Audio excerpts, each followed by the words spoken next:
नमस्कार, यो हो समाचारमा स्वागत छ। म दिपेश घिमिरे। म शशि नेपाल। सुरु गरौँ अहिलेसम्मका प्रमुख समाचारबाट।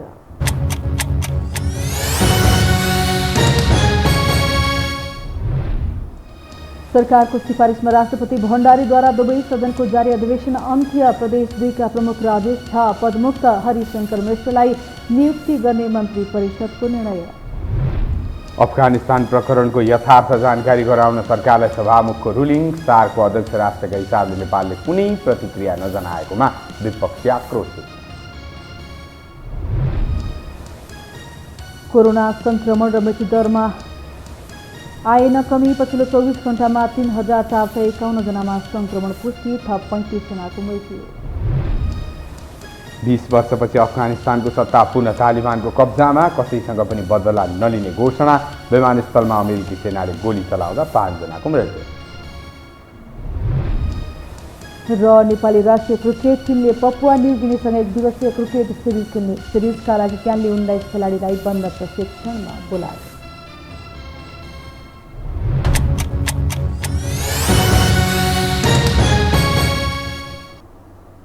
अब समाचार विस्तारमा। सरकारले प्रदेश नम्बर 2 मा नयाँ प्रदेश प्रमुख नियुक्त गर्ने निर्णय गरेको छ। केपी शर्मा ओली प्रधानमन्त्री हुँदा नियुक्त भएका राजेश अहिराजलाई पदमुक्त गरेर महोत्तरीका हरिशंकर मिश्रलाई प्रदेश प्रमुख बनाउने निर्णय आज बसेको मन्त्री परिषदले गरेको हो। त्यसैगरी बैठकले अफगानिस्तानमा रहेका नेपालीहरूलाई छिटोभन्दा छिटो सकुशल उद्धार गर्न सम्बन्धित निकायलाई निर्देशन दिएको छ। बैठकले बेलायतको लन्डनमा जारी भूतपूर्व ब्रिटिस गोर्खा सैनिकहरूको आमरण अनसन लगायतका विरोधका कार्यक्रम फिर्ता लिन पनि आह्वान गरेको छ। विकसित घटनाप्रति गम्भीर चासो लिँदै त्यहाँ रहेका नेपाली नागरिकहरूलाई सकुशल शीघ्र उद्धार गर्ने, यसका लागि नेपाल सरकारका सम्बन्धित निकायहरूले समन्वयात्मक रूपले कार्य अगाडि बढाउने निर्देशन दिए। बेलायतको लन्डनमा जारी आमरण अनसनप्रति नेपाल सरकारको ध्यान आकर्षण भएको छ। बैठकले आज राति 12 बजेदेखि लागू हुने गरी संसद अधिवेशन अन्त्यका लागि राष्ट्रपति समक्ष सिफारिस गरेको थियो। सरकारले दुवै सदनको चालु अधिवेशन आज राति 12 बजेदेखि लागू हुने गरी अन्त्य गरेको छ। राष्ट्रपति विद्यादेवी भण्डारीले संघीय संसदको दुवै सदनको चालु अधिवेशन आज राति 12 बजेबाट अन्त्य हुने बेहोराको पत्र सभामुख अग्निप्रसाद सापकोटाले पढेर सुनाउनु भएको हो। सभामुख सापकोटाले राष्ट्रपतिको सो पत्र वाचन गरेपछि प्रतिनिधि सभाको चालु अधिवेशन स्वतः अन्त्य हुने घोषणा गर्नुभयो। सर्वोच्च अदालतले प्रतिनिधि सभा पुनर्स्थापना गरेपछि गत साउन 3 गतेबाट अधिवेशन सुरु भएको थियो। अधिवेशनबाट प्रधानमन्त्री देउवाले विश्वास मत समेत लिनुभएको थियो। सभामुख अग्निप्रसाद सापकोटाले अफगानिस्तान प्रकरणको यथार्थ जानकारी गराउन सरकारलाई रुलिङ गर्नुभएको छ। आजको प्रतिनिधि सभाको बैठकको सुरुमै एमालेका सांसद गोकुल प्रसाद बास्कोटाले अफगानिस्तानमा त्यत्रो घटना भइसक्दा पनि सार्कको अध्यक्ष राष्ट्रका हिसाबले नेपालले कुनै प्रतिक्रिया नजनाएको भन्दै रुलिङ माग गर्नुभएको थियो। लगत्तै सभामुख सापकोटाले सरकारलाई रुलिङ गर्नुभएको हो। अफगानिस्तानमा विकसित घटनाक्रमका कारण त्यहाँ रहेका नेपालीहरूका सम्बन्धमा प्रतिनिधि सभासहित आफ्नो गम्भीर ध्यान आकर्षण भएको भन्दै त्यहाँ रहेका नेपालीहरू सुरक्षित रूपमा रहने वातावरण बनाउन र यथाशीघ्र सकुशल उद्धार गर्न सरकारलाई सभामुखले निर्देश गर्नुभएको हो। अब बाँकी समाचार। प्रतिनिधि सभाको आजको बैठकमा सांसदहरूले अफगानिस्तानमा अलपत्र नेपालीहरूको तत्काल उद्धार गर्न सरकारको ध्यान आकर्षण गराएका छन्। प्रतिपक्ष दलका सांसदहरूले सार्कको अध्यक्ष राष्ट्रका हिसाबले अफगानिस्तानको घटनाप्रति नेपालले कुनै प्रतिक्रिया नजनाएको भन्दै विरोध जनाएपछि सभामुख अग्निप्रसाद सापकोटाले सरकारलाई रुलिङ समेत गरेका थिए। एक रिपोर्ट। प्रतिनिधि सभा बैठकमा नेकपा एमालेका उपाध्यक्ष भीम रावलले नेपाल सरकारले नै भूपू गोर्खा सैनिकहरूलाई हतोत्साहित गर्नु खेदजनक भएको बताए। रावलले 10 दिनदेखि आमरण अनसनमा रहेका भूपू गोर्खाहरूको माग सम्बोधनका लागि बेलायत सरकारले वार्ता टोली समेत नबनाउनु आपत्तिजनक भएको बताए। समस्या समाधानका लागि अब नेपाल सरकारको सक्रिय संलग्नतामा पहल गर्नुपर्ने बताए। तर परराष्ट्र मन्त्रालयले भूतपूर्व गोर्खाहरूले आमरण अनसन गर्न सुहाउने कुरा होइन भनेर संसदको अन्तर्राष्ट्रिय सम्बन्ध समितिमा पत्र पठाएको सांसद रावलले बताए। उनले भूतपूर्व गोर्खाहरूको समस्या समाधानका लागि नेपाल सरकारको सहभागितामा वार्ता समिति गठन गर्नुपर्ने र समस्या समाधान गर्नुपर्नेमा जोड दिए। भूतपूर्व ब्रिटिस गोर्खाहरूले 2 दशकदेखि त्रिपक्षीय सम्झौतामा व्यवस्था भए अनुसार ब्रिटिस सेनाका अन्य युनिटमा सेवारत सैनिक सरह समान कामका लागि समान सेवा शर्त र सुविधा तथा पेन्सनको माग राखी आन्दोलन गर्दै आएका छन्। नेपाल सरकारको पनि गोर्खा सेनालाई बढुवा कल्याणकारी व्यवस्था र अन्य सुविधामा मातृ सेनाका अन्य युनिटहरूले पाएसहरूको समान व्यवहार गर्नुपर्ने सुझाव रहेको छ। तर यसको लागि कुनै ठोस पहल आजसम्म भएको देखिँदैन। सत्ता साझेदार जनता समाजवादी पार्टी नेपालका सांसद प्रदीप यादवले संसदबाट बहुमत प्राप्त प्रधानमन्त्री शेरबहादुर देउवालाई हेप्ने काम नगर्न प्रमुख प्रतिपक्षी दल एमालेलाई चेतावनी दिए। सांसद यादवले एमाले प्रति संकेत गर्दै संसदबाट बहुमत साबित गराउनु भएका प्रधानमन्त्री देउवालाई हेप्ने घोषणेलाई जनताले माफी नदिने पनि बताए। उनले प्रधानमन्त्री देउवा नेतृत्वको गठबन्धनलाई आगामी निर्वाचनपछि पनि 5 वर्ष सरकार चलाउने गरी जनताले म्यान्डेट दिने दावी गरे। सांसद यादवले निवर्तमान प्रधानमन्त्री केपी शर्मा ओलीले संविधान विपरीत काम गरेर पनि वर्तमान सरकारलाई परमादेशको सरकार भनेर हास्यास्पद तर्क गरिरहेको दावी समेत गरे। उनले अफगानिस्तानमा रहेका नेपाली नागरिकलाई तत्काल हवाई उद्धार गर्न पनि सरकारलाई सचेत गराए। नेपाल सरकारले शासकीय निर्णय गरेको छ, आज मन्त्री परिषदले निर्णय गरेको छ तत्कालै उद्धार गर्नको निमित्त। त्यसकारण निर्णय गरेर मात्र होइन सभामुख महोदय, अब एक्सनमा आउनु पर्यो र तुरन्त अविलम्ब चाहिँ हामीले हाम्रो चाहिँ नेपाल एयरलाइन्सका चाहिँ ध्वजा बाहेक विमान छ त्यसलाई अफगानिस्तान पठाएर नेपाली दाजुभाइ दिदीबहिनीलाई उद्धार गर्नु पर्यो। नेकपा एमालेका सांसद तथा पूर्व मन्त्री गोकुल बास्कोटाले अफगानिस्तानमा उत्पन्न भएको राजनीतिक संकटप्रति नेपाल सरकारले कुनै दृष्टिकोण लिन नसकेको र आफ्ना नागरिकको उद्धारका लागि पहल नगरेको भन्दै सरकारको आलोचना गरे। एउटा दक्षिण एसियाली राष्ट्रमा संकट उत्पन्न हुँदा सार्कको अध्यक्ष राष्ट्र मौन बस्नु स्वाभाविक नभएको उनको टिप्पणी छ। संसद बैठकमा बोल्दै बास्कोटाले अफगानिस्तानमा रहेका नेपालीले आफ्नो देशमा सरकार छ भन्ने अनुभूति गर्न नपाएको उनले बताए। उनीहरूको उद्धारका लागि सरकारबाट प्रतिबद्धता मात्र नभएर तत्काल एक्सनमा जानुपर्ने उनले सुझाए। यस प्रकारको गैर जिम्मेवार र उत्तरदायी सरकारको कल्पना नगरेको भन्दै उनले अफगानिस्तानको घटनालाई लिएर सरकारको दृष्टिकोण संसदमा सार्वजनिक हुनुपर्ने माग गरे। हामी चाहन्छौँ कि सरकारले यस विषयमा संसदलाई जानकारी गराउनु पर्दछ। त्यहाँ रहेका नागरिक सुरक्षित छन् र सुरक्षित फर्काइनेछ भन्ने प्रतिबद्धता व्यक्त गर्नु पर्दछ र त्यो प्रतिबद्धता सँगसँगै एक्सन गर्नु पर्दछ। सभामुख अग्निप्रसाद सापकोटाले अफगानिस्तान प्रकरणको यथार्थ जानकारी गराउन सरकारलाई रुलिङ गरेका थिए। सर्वोच्च अदालतले उपेन्द्र यादव पक्षलाई जनता समाजवादी पार्टीको आधिकारिकता दिने निर्वाचन आयोगको निर्णय विरुद्ध अन्तरिम आदेश दिन अस्वीकार गरिदिएको छ। ठाकुर पक्षले दिएको रिटमा सुनवाई गर्दै न्यायाधीश दीपक कुमार कार्की र आनन्द मोहन भट्टराईको संयुक्त इजलासले अन्तरिम आदेश दिन अस्वीकार गरिदिएको हो। यसअघि उपेन्द्र यादव पक्षलाई जसपाको आधिकारिकता दिने निर्वाचन आयोगको निर्णय सदर भएको छ। आधिकारिकताको सन्दर्भमा आयोगले गरेको निर्णय खारेजीको माग दाबीसहित महन्त ठाकुरले साउन 8 र 15 गते सर्वोच्च अदालतमा 2 थान रिट दायर गर्नुभएको थियो। नेपाल विद्युत प्राधिकरणको कार्यकारी निर्देशकमा गुलमान घिसिङको नियुक्ति खारेजीको माग गर्दै निवर्तमान कार्यकारी निर्देशक हितेन्द्रदेव साक्यले सर्वोच्चमा रिट दर्ता गराउनु भएको छ। आज साक्यले निर्देशक पदमा थमौती गरी पाऊँ भन्दै घिसिङको नियुक्ति खारेजीको माग गर्दै रिट निवेदन दर्ता गराउनु भएको हो। उहाँले प्रधानमन्त्री तथा मन्त्री परिषद कार्यालय, ऊर्जा मन्त्रालय, ऊर्जा मन्त्री, नेपाल विद्युत प्राधिकरणको सञ्चालक समिति र कार्यकारी निर्देशक कुलमान घिसिङलाई विपक्षी बनाउनु भएको छ। साक्यले पदाधिकारीबाट आफूलाई हटाएको आधिकारिक पत्र नपाएको दावी समेत गर्नुभएको छ। हामीसँग समाचार बाँकी नै छन्, अहिलेलाई विश्राम।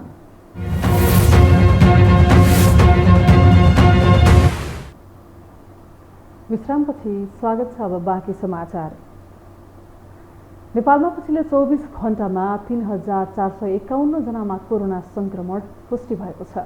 स्वास्थ्य तथा जनसङ्ख्या मन्त्रालयका अनुसार देशभरका विभिन्न प्रयोगशालामा गरिएको 10,093 जनाको PCR परीक्षणमा 2,566 र 5,518 जनाको एन्टिजेन विधिबाट गरिएको परीक्षणमा 885 जनामा कोरोना पुष्टि भएको हो। त्यस्तै थप 35 जनाको कोरोना संक्रमणका कारण मृत्यु भएको छ। सोही अवधिमा 2,458 जना संक्रमण मुक्त भएको मन्त्रालयले जानकारी दिएको छ। कोरोना संक्रमणका लागि काठमाडौँ उपत्यका सहित देशका अधिकांश जिल्लामा अहिले निषेधाज्ञा जारी गरिएको छ। तर संक्रमण जोखिम कम गर्न हिँडडुल कम गर्नुपर्नेमा उल्टै हजारौं मानिसहरू एकै ठाउँ भेला हुँदा संक्रमणको जोखिम डरलाग्दो रूपमा बढेको छ। एक रिपोर्ट। यो दृश्य हो पशुपतिनाथ मन्दिर क्षेत्रको। सरकारले अहिले कोरोना संक्रमण नियन्त्रणको लागि भन्दै भिडभाड गर्न रोक लगाएको छ। तर आज साउनको अन्तिम सोमबार पशुपतिनाथ मन्दिर क्षेत्रमा देखिएको भिडले प्रशासनको निषेध आदेश कागजमा मात्र सीमित भएको पुष्टि हुन्छ।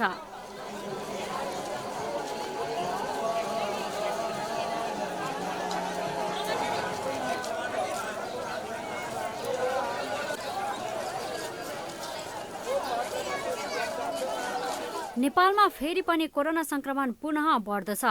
नयाँ भेरिएन्ट फैलिएसँगै दैनिक 4000 को हाराहारीमा कोरोना संक्रमित थपिरहेका छन्।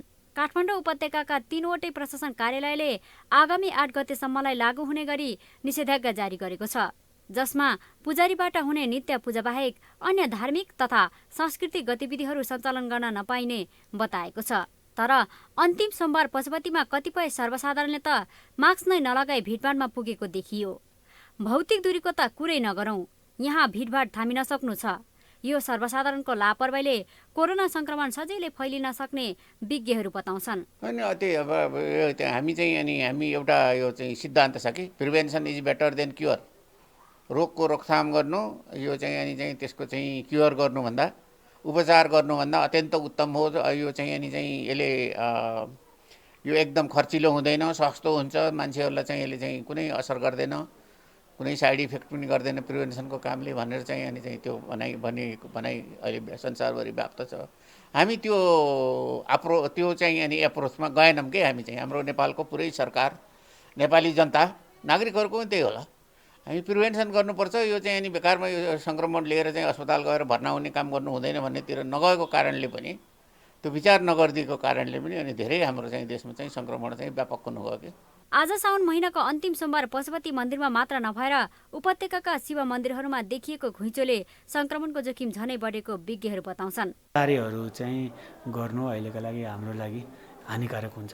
यसले पक्कै पनि कोरोना सङ्क्रमितहरूको सङ्ख्या बढाउन जाने र त्यहाँ भेला भएका व्यक्तिहरू सङ्क्रमित हुन सक्ने, उनको परिवारको सदस्य सङ्क्रमित हुन सिकिस्त हुन सक्ने, ती कुराहरू चाहिँ सम्पूर्ण आम नागरिकले बुझ्न जरुरी छ।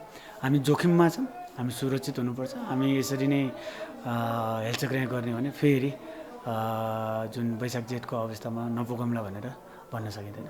यी भिडहरू सरकारको अव्यवस्था र फितलो योजनाको परिणाम हो। एकातिर निषेधाज्ञा जारी राख्ने, अर्कोतिर नियम पालनामा ध्यान नदिने प्रवृत्तिले कोरोना संक्रमण घट्नुको साटो बढिरहेको छ।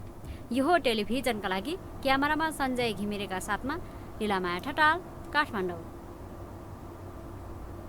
अब बाँकी समाचार। आन्दोलनरत नेपाल टेलिकमका कर्मचारीहरूले आफूहरूको माग तत्काल सम्बोधन नभए व्यवस्थापन विरुद्ध कडा आन्दोलनमा जान बाध्य हुने चेतावनी दिएका छन्। आफूहरूले सबै सेवा सुविधा कटौती हुने गरी गत साउन 1 गतेबाट जारी गरिएको विनियावली तत्काल फिर्ता लिन दबाब दिँदै आएका टेलिकमका कर्मचारीले अब पनि सम्बोधन नभए कडा आन्दोलनमा जान बाध्य हुने चेतावनी दिएका हुन्। कम्पनी सञ्चालक समिति र व्यवस्थापनले आफू अनुकूल तर 4000 भन्दा बढी कर्मचारी प्रतिकूल हुने गरी विनियावली ल्याएकाले त्यसको विरोधमा केन्द्रीय कार्यालय परिसरमा जारी अनसनलाई निरन्तरता दिन बाध्य हुनु परेको नेपाल दूरसञ्चार राष्ट्रिय कर्मचारी संगठनका अध्यक्ष यादव प्रसाद पनेरीले जानकारी दिनुभयो। हाम्रो उहाँहरूलाई अनुरोध के छ भने कर्मचारीका जेन्युन इस्युहरू हामीले आजसम्म शान्तिपूर्ण आन्दोलन गरिरहेका छौँ। भोलि आवश्यक पर्दा योभन्दा 28 दिनसम्म पनि हाम्रो कुरा सुनिन्न भने, हाम्रो कुरा सम्बन्ध निकायको सरकारवालाहरूको कानमा पुग्दैन भने उहाँहरूको कानमा ढ्याङ्ग्रो ठोक्ने गरेर उहाँहरूको कानमा सुनाउने गरेर हामी थप सशक्त आन्दोलन कार्यक्रम पनि लिएर जान बाध्य हुन जान्छौँ। टेलिकम सञ्चालक समितिले आफूहरूको अधिकार कटौती गरी जारी गरेको यो विनियावली विरुद्ध त्यहाँका कर्मचारीहरूले गत साउन 5 गतेदेखि केन्द्रीय कार्यालयमा धरनासहितका विरोध कार्यक्रमलाई निरन्तरता दिइरहेका छन्। साउन महिनाको सोमबार भगवान शिवको मन्दिर तथा शिवालयमा पूजा आजा अर्थात् दर्शन गरेमा मनोकांक्षा पूरा हुने धार्मिक विश्वास छ। यो वर्ष पनि महामारी रोकथामका लागि जारी लकडाउनका कारण पशुपतिनाथ लगायत देशैभरका शिव मन्दिर बन्द रहेका छन्। तर कोरोना भाइरसको बेवास्ता गर्दै त्यहाँ पुगेका दर्शनार्थीले मन्दिरको गेटैबाट आस्था प्रकट गरेका छन्। एक रिपोर्ट। कोरोना संक्रमणको त्राससँगै काठमाडौँ स्थित पशुपतिनाथको मन्दिर करिब 4 महिनादेखि बन्द छ। नियमित पूजा चले पनि दर्शनार्थीका लागि भने बन्देज खुलेको छैन। तर साउनको अन्तिम सोमबार दर्शनार्थीलाई पाशुपत क्षेत्र आउन न त सरकारको बन्देजले छेक्यो न त कोरोनाको त्रासले नै। दर्शनार्थीहरूले मन्दिर परिसर बाहिर रहेका शिवलिङ्गहरूमा जल, फूल, अक्षता चढाएर पूजा गरिरहेको देख्न सकिन्छ।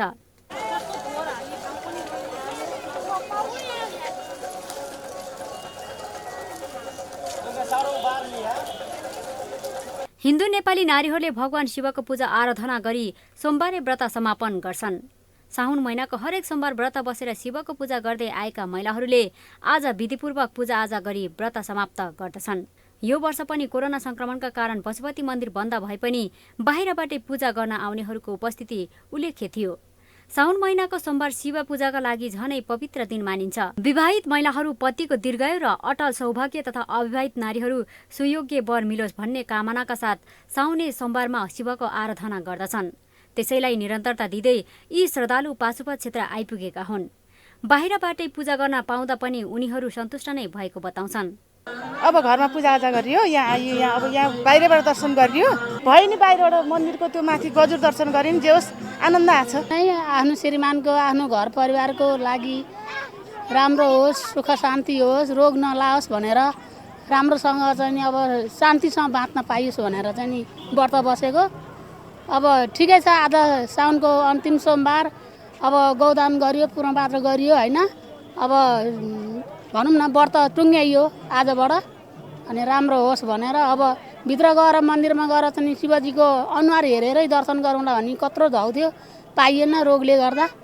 ठिकै छ, बाहिरबाट दर्शन गर्दा पनि खुसी भयो। के गर्नु, भित्र गएर पूजा गर्नु त कति मन छ नि होइन, तर रोगले गर्दाखेरि अब हामी मात्रै गएर पूजा गर्नु पनि भएन होइन। अब ठिकै छ, अब यतैबाट यही खुसी हुनु पर्यो। अब पशुपतिनाथको दर्शन गरियो, अब यहाँ अब कोरोना पनि आइरहेछ, अलिकति बन्द पनि रहेछ, अब अलिकति रमाइलो पनि लाग्यो। भगवानको आस्था बोक्ने मान्छे हामीहरू, अनि अब जे भयो नि देशमा राम्रो होस्, शान्ति मिलोस्, यो रोग हटोस्, भगवान प्रति आस्था जो भगवान भनेर आज पूजा गर्न आइरहेछन् उहाँहरूलाई राम्रो होस्, भगवानले रक्षा गरून्। यता पशुपति क्षेत्र विकास कोषले भने कोरोनाको त्रास कायम रहेका कारण मन्दिर खुला गर्न नसकेको प्रतिक्रिया दिएको छ। तर मन्दिर खुला नभए पनि दर्शनार्थीहरूको भिडभाड देख्दा संक्रमण फैलिने त्रास भएको कोषका कार्यकारी निर्देशक डाक्टर घनश्याम खतिवडा बताउँछन्। हामीले नेपाल सरकारले दिएको स्वास्थ्य प्रोटोकल अपनाएर विगतमा केही समय मन्दिर खोलेका पनि हौँ र त्यसबाट हामीले सबभन्दा बढी व्यवस्थित गर्न सकेका पनि हौँ। अहिले पनि नेपाल सरकारले हामीलाई निर्देशन दिएको खण्डमा हामी सजिलैसँग मन्दिर सञ्चालन गर्न सक्दछौँ। तर त्यसो गर्दै बाइचान्स त्यहाँ भित्रबाट हाम्रा मूल भट्ट लगायतका भट्टज्यूहरू र भण्डारीज्यूहरू जो हुनुहुन्छ उहाँहरूमा यदि संक्रमण फैलिदियो भने भोलि गएर नित्य नैमित्तिक पूजा समेत रोकिने अवसर आउँछ। त्यसकारणले गर्दा हामी बढी सचेत छौँ र हामीले सकेसम्म सबै देशभरका जति पनि मठ मन्दिरहरू छन् तिनीहरूले मानक मन्दिरको रूपमा पशुपतिनाथलाई मान्ने भएको कारणले गर्दा यो मन्दिर कहिले खुल्ला भनेर पर्खिरहनु भएको छ। यो स्वाभाविक हो, तर यो स्वाभाविक प्रक्रियाभित्र अलिकति धैर्य गरिदिन म अनुरोध गर्न चाहन्छु। सम्भवतः छिटोभन्दा छिटो यो कोरोनाको संक्रमण मुखबाट हामी मुक्त हुनेछौँ। मुक्त भएपछि भगवान त हाम्रै हुनुहुन्छ, मन्दिर त हाम्रै हो, जुनसुकै बेला पनि हामी आउन सक्छौँ, दर्शन गर्न सक्छौँ, त्यसमा कुनै पनि प्रतिबन्ध भन्ने लाग्ने कुराहरू हुँदैनन्। व्रत बसेका व्रतालुहरूले साउनभर हातमा हरियो चुरा र मेहेन्दी लगाउने गर्दछन्। साउन महिनामा जलधारा मात्र दिए पनि शिवजी प्रसन्न भई इच्छा पूरा गरिदिने र पारिवारिक सुख शान्ति मिल्ने विश्वासका साथ सनातन धर्मावलम्बीहरूले व्रत तथा पूजा पाठ गर्ने गरेको पाइन्छ। साउन महिनाको हरेक सोमबार व्रत बसेर शिवको पूजा गर्दै आएका महिलाहरूले आज विधिपूर्वकका साथ आफ्नो व्रत सम्पन्न गरेका छन्। यो टेलिभिजनका लागि क्यामेरामा सञ्जय घिमिरेका साथमा लीलामाया ठटाल, काठमाडौँ। केन्द्रीय अखिल फोर्सले सेनिटरी प्याड भेन्डिङ मेसिन वितरण गरेको छ। आज अखिल नेपाल स्वतन्त्र विद्यार्थी युनियन केन्द्रीय कमिटीको समन्वयमा केन्द्रीय अखिल फोर्सले सेनिटरी प्याड भेन्डिङ मेसिन वितरण गरेको हो। फोर्सले देशभरका विद्यार्थीका मागहरूलाई सम्बोधन गर्ने र मागहरूलाई उठाउने शैक्षिक मुद्दाहरूमा केन्द्रित हुने र रचनात्मक कामहरू गर्नेमा अखिल फोर्स लागि पर्ने योजना अनुरूप काम गरिरहेको नरासोब्यू अध्यक्ष सुदेश पराजुलीले बताउनुभयो।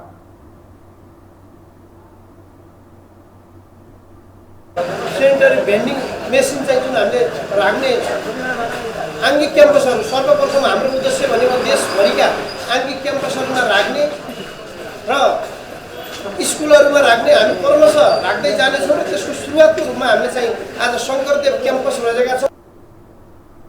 अखिल फोर्सले कलेजमा महिलाहरूलाई पर्ने समस्यालाई कलेज प्रशासनसहित कसैले पनि त्यति ध्यान नदिएको भन्दै त्यसलाई मध्यनजर गर्दै यो अभियान सुरु गरेको उल्लेख गरेको छ।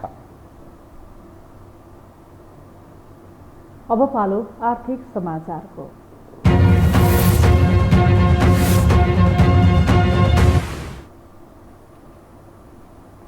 नेपालको शेयर बजारमा बेला बेला चलखेलका समाचार बाहिरिने गरेका छन् र त्यसमा नियामकले छानबिन गरेर कारबाही पनि गर्दै आएको छ। तर तिनी अभिभावकको भूमिकामा रहेका नियामकको चलखेलले अहिले बजार तातेको छ।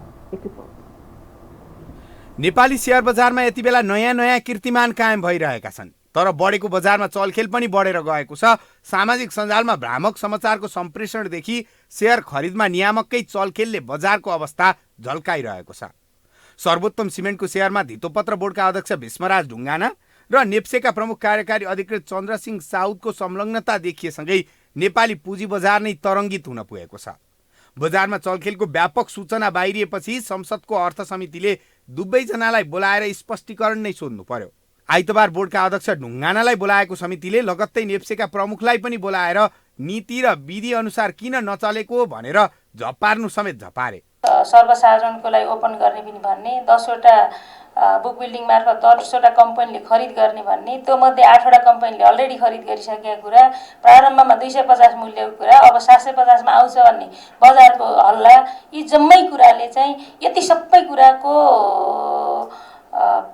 यो श्रृङ्खलामा सिक्वेन्समा सूचना चाहिँ त्यही आधिकारिक व्यक्तिहरूलाई मात्रै थाहा हुन्छ। लगानी मार्केटहरू, पुँजी मार्केटहरूका विषयमा या सिङ्गो जहाँ जहाँ आर्थिक अर्थ समितिकोले जहाँ जहाँनिर आर्थिक अनियमितताको अव्यवस्थाको विषयका कुरा उठान भएपछि स्वाभाविक रूपले समितिले बोलाउने, छलफल गर्ने, छानबिन गर्ने यसको अधिकार क्षेत्रभित्र रहेका कारणले पनि यसलाई सहज लिनुस्। सर्वोत्तम सिमेन्टको शेयरमा धितोपत्र बोर्डका अध्यक्ष ढुङ्गाना र नेप्सेका प्रमुख साउदले पदीय मर्यादा नागेर कानुन विपरीत आफ्ना मान्छेका नाममा शेयर खरिद गरेको आरोप लागेपछि अर्थ समितिले नियमनकारी निकायका पदाधिकारीलाई बोलाएर स्पष्टीकरण लिएको हो।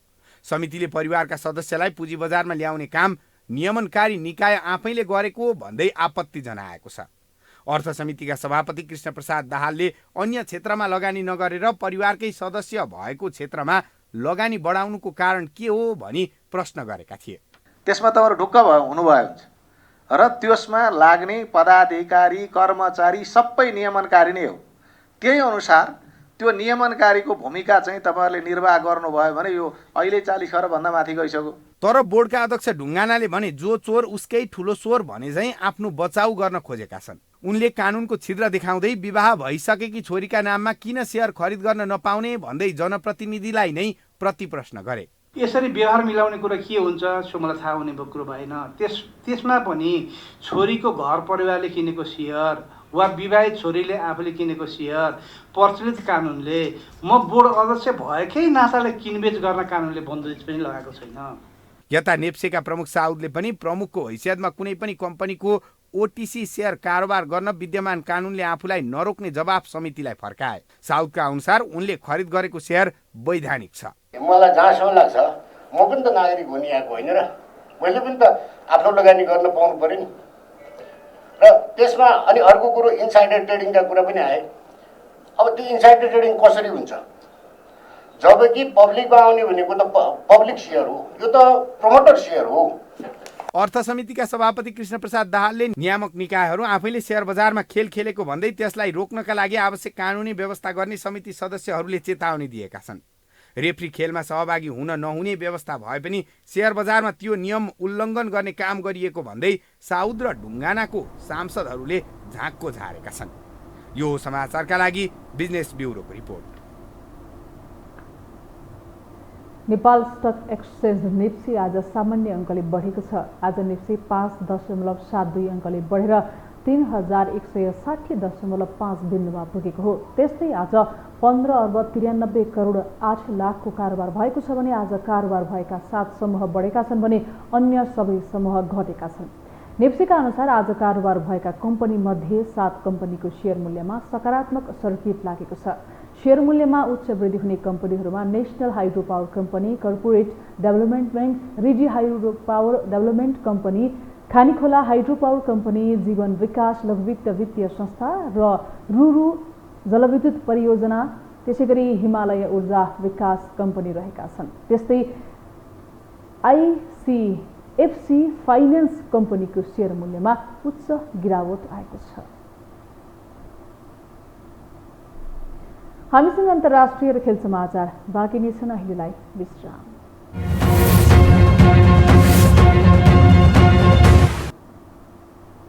अब पालो खेल समाचारको।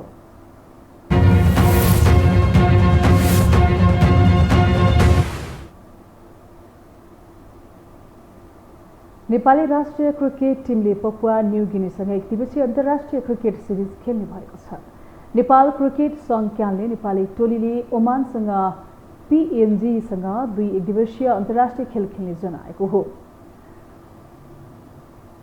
आइसिसी विश्वकप क्रिकेट लिग 2 अन्तर्गत ओमान र अमेरिकासँगको त्रिकोणात्मक एकदिवसीय सिरिज अघि नेपालले पिएनजीसँग खेल्न लागेको हो। नेपालले सेप्टेम्बरमा ओमान र अमेरिकासँग त्रिकोणात्मक एकदिवसीय सिरिज खेल्नेछ। सिरिजका लागि क्यानले 19 खेलाडीलाई बन्द प्रशिक्षणका लागि बोलाएको छ। खेल समाचारसँगै हामी यो समाचारको अन्त्यमा आइपुगेका छौँ। बिदा हुनु अघि प्रमुख समाचार पुनः एकपटक।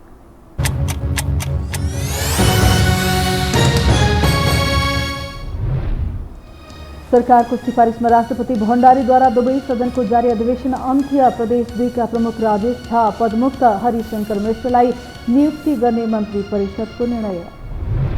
अफगानिस्तान प्रकरणको यथार्थ जानकारी गराउन सरकारलाई सभामुखको रुलिङ। सार्कको अध्यक्ष राष्ट्रका हिसाबले नेपालले कुनै प्रतिक्रिया नजनाएकोमा विपक्षी आक्रोशित। कोरोना संक्रमण र मृत्युदरमा आएन कमी। पछिल्लो 24 घण्टामा 3,451 जनामा संक्रमण पुष्टि, थप 35 जनाको मृत्यु। 20 वर्षपछि अफगानिस्तानको सत्ता पुनः तालिबानको कब्जामा। कसैसँग पनि बदला नलिने घोषणा। विमानस्थलमा अमेरिकी सेनाले गोली चलाउँदा 5 जनाको मृत्यु। र नेपाली राष्ट्रिय क्रिकेट टिमले पपुवा न्यू गिनीसँग एकदिवसीय क्रिकेट सिरिज खेल्ने। सिरिजका लागि क्यानले 19 खेलाडीलाई बन्द प्रशिक्षणमा बोलाए।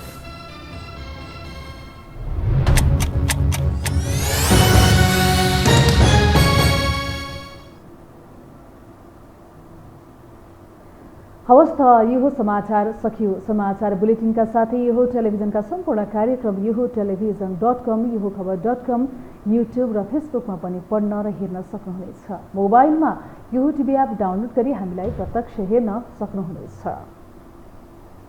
तथ्यसहितको निष्पक्ष समाचारका लागि यो टेलिभिजन हेर्दै गर्नुहोला। नमस्कार।